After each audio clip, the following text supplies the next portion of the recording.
What do these dinosaur tracks, this petrified tree, and this piece of coal have in common? All are examples of fossils. What exactly are fossils? How are they formed? And where are they commonly found? What things can fossils tell about the past? Why do people study fossils? And how do fossils affect our everyday lives? During the next few minutes, we're going to answer these and other intriguing questions as we explore the fascinating features of fossils.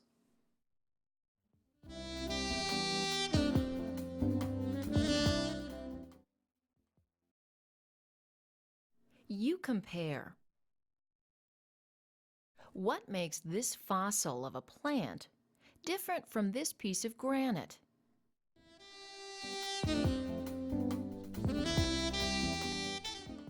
The fossil contains the imprint of a once living thing, a plant. However, the granite is merely a rock which does not have any remnants of pre-existing life. Fossils are generally defined as the remains or traces of once living things. While these 2-year-old handprints found in this cement could be considered fossils, most fossils are considered to be the ancient remains or evidence of once living things. Paleontology is the study of fossils and ancient life. And paleontologists are scientists who study fossils and the life responsible for forming them. Let's take a look at why people are interested in studying fossils.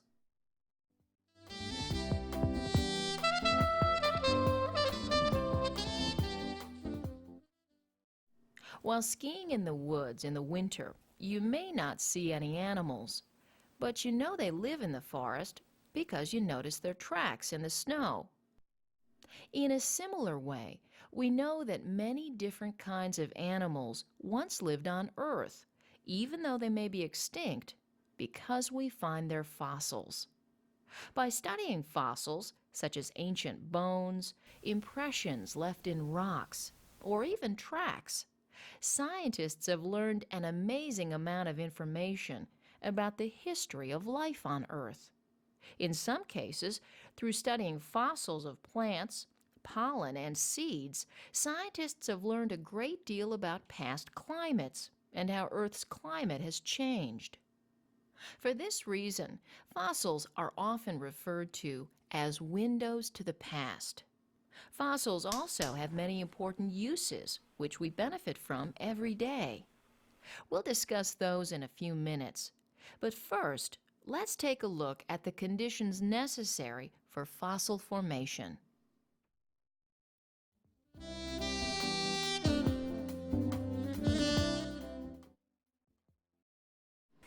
Generally speaking, fossils are not very common or easily found. When fossils are found, it's rare to find evidence of the once living thing completely intact. Why do you think that is? You decide. What factors prevent this dead fish or these leaves from becoming fossils?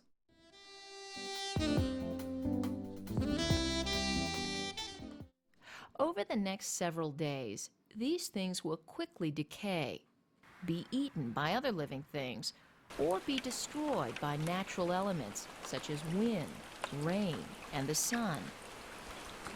One of the most important conditions for fossil formation includes quick burial by sediments soon after the organism dies.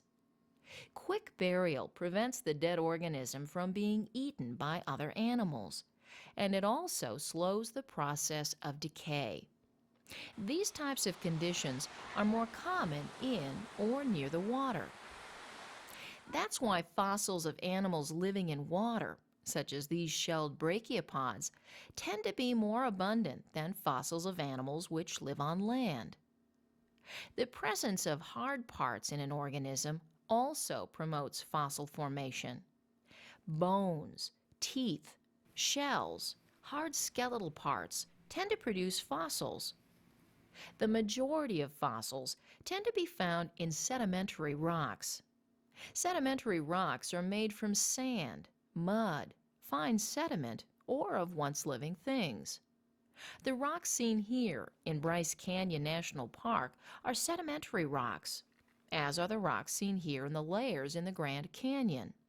The ripple marks in this sedimentary rock, called shale, were formed by small waves in soft mud, which hardened into rock. Sedimentary rocks are much more likely to bear fossils than igneous rocks of volcanic origin, or than metamorphic rocks which have been altered by great heat and pressure. Another key to fossil formation is that once a fossil is formed, it must be left undisturbed for long periods of time. Let's now take a closer look at some of the different ways fossils form.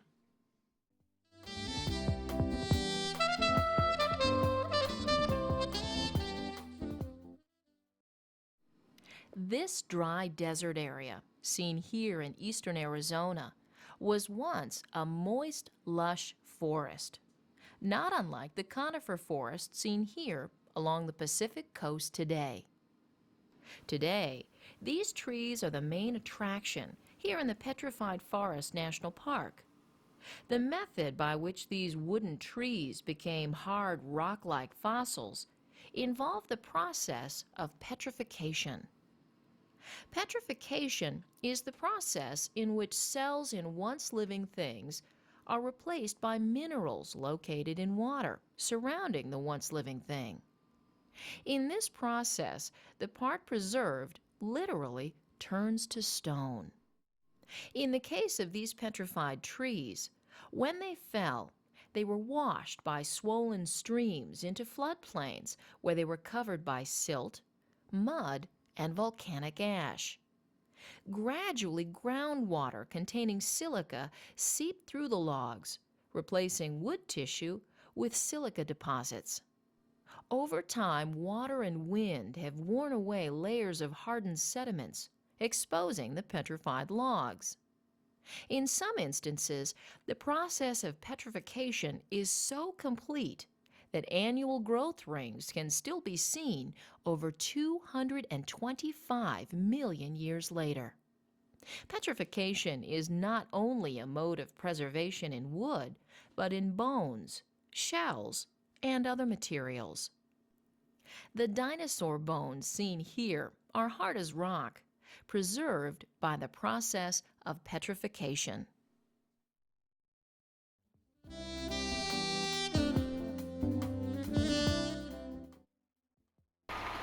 You predict.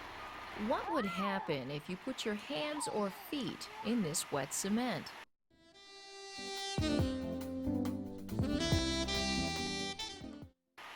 They'd leave an imprint, which would become permanent as the cement hardened. There are some types of fossils, such as these dinosaur tracks, called impression fossils or imprints, that form in a similar way. For example, as a dinosaur walked over the moist, soft mud, it left footprints, which hardened into rock, producing the tracks we see today. Footprints, tracks, and trails are often referred to as trace fossils. Trace fossils provide evidence of the shape, size, and habits of once living things.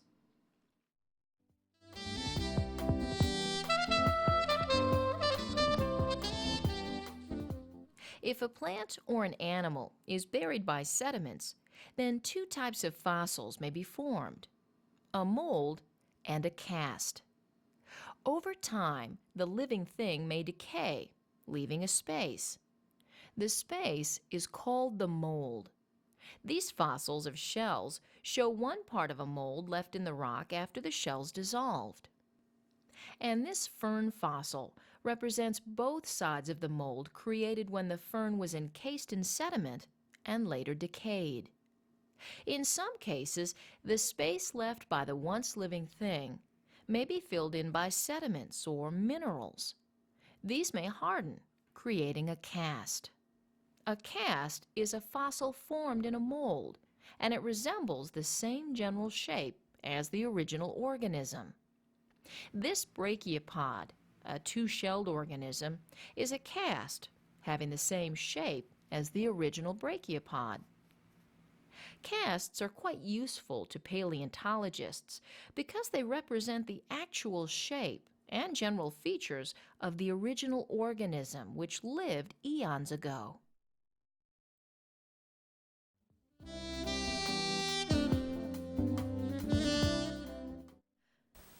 While it seems hard to believe that the original body parts of a once living thing can last thousands or even millions of years, it is possible. Let's take a look at some examples. You observe. Describe this substance.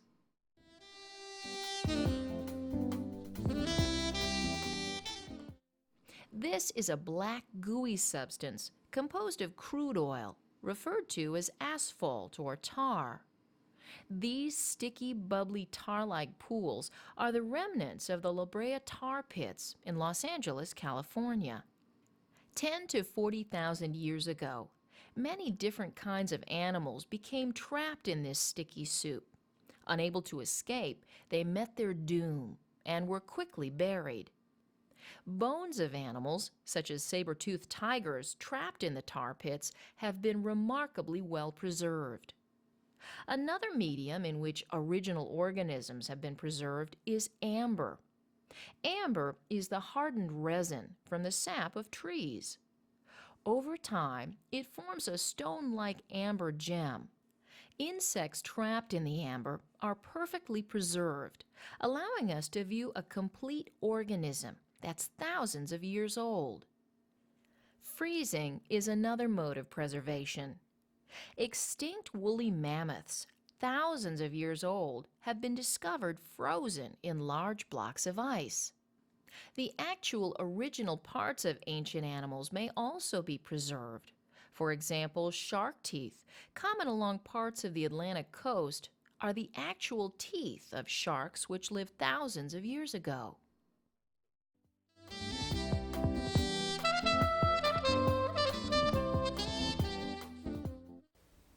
The Earth, while it seems rather quiet and motionless to us, over geologic time has been very active, undergoing many changes. Since there are no written records describing Earth's history, scientists have developed methods to help them unravel the story of our planet. One such method is the Law of Superposition. The Law of Superposition states that in layers of sedimentary rocks, the younger rocks are found on top of the older rock layers. This is based on the notion that older sediments were deposited first and younger sediments were deposited on top of the older sediments. Geologists use the law of superposition to determine whether a fossil or a rock layer is older or younger than another layer. The law of superposition is helpful in figuring out the sequence of events for a particular area. But how can geologists get a wider geologic picture, for example, when comparing distant areas to each other? Index fossils help geologists develop a broader geologic picture and correlate rock layers. An index fossil tends to be a fossil of an organism that lived once during a relatively short period of time. Since the living organisms live during the same period of time, geologists assume that layers of rock containing these organisms are close in age. So even though the rock layers may be quite some distance from each other, if they contain the same index fossils, the rock layers correlate to each other and can be assumed to be relatively close in age.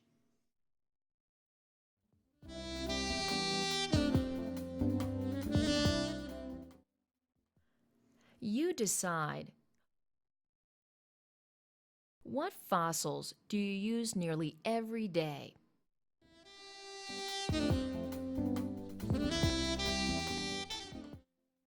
Without thinking about it, You use fossil fuels derived from oil every day. We burn oil in our homes for heat, and we put it in our vehicles to help engines run. Gasoline is also derived from oil. If you rode in a car, truck, or bus today, it burned gasoline. Oil is referred to as a fossil fuel, meaning it's a fuel formed millions of years ago from the accumulated remains of once living plants. Coal is another fossil fuel, formed from the remains of ancient plant and animal matter. Coal is widely burned in power plants across the world to produce electricity. Another extremely valuable product derived from fossil rocks is cement. Cement, used in the foundations of buildings, bridges, and sidewalks, is made from a rock called limestone. Limestone, a sedimentary rock containing calcium carbonate, was formed mostly from the remains of dead marine organisms which lived in ancient seas. These are just a few examples of the many ways fossils help us in our everyday lives.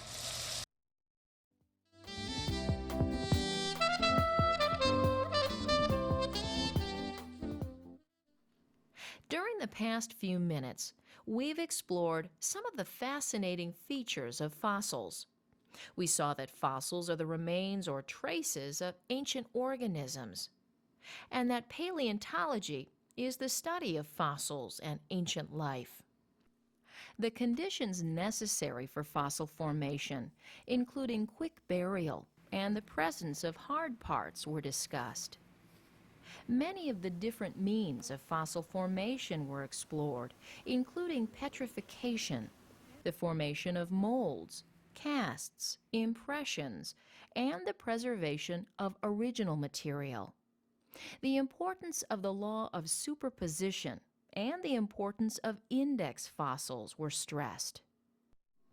Last, we discussed some of the valuable ways we use fossils every day. So, the next time you pick up a fossil, walk on a cement sidewalk, or put gasoline in your car, think about some of the things we've discussed during the past few minutes. You just might think about fossils a little differently.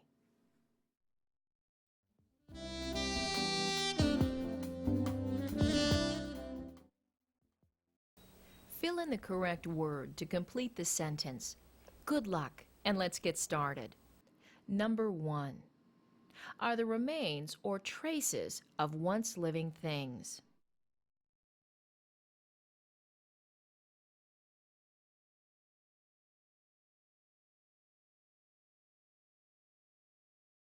Number 2.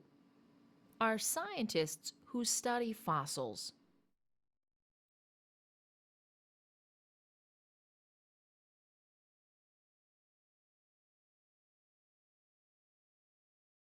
Number 3. Burial is important for fossil formation.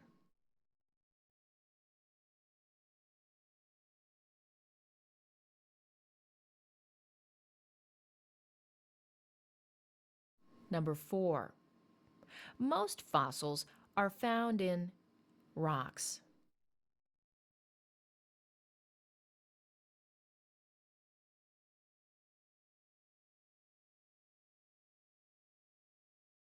Number 5.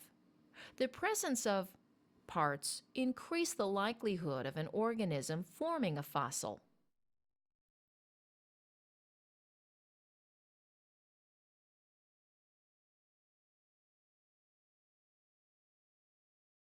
Number 6 is the process by which cells are replaced with minerals.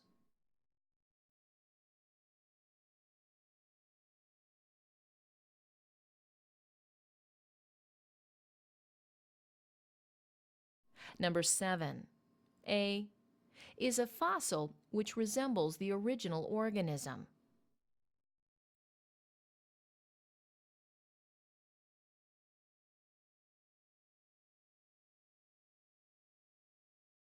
Number 8. A frozen woolly mammoth is an example of preserved material.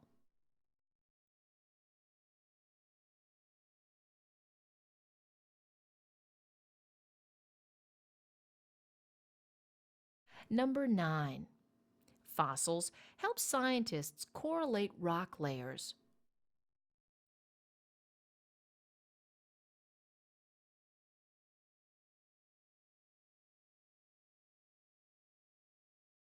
And number 10. Oil and coal are examples of fossil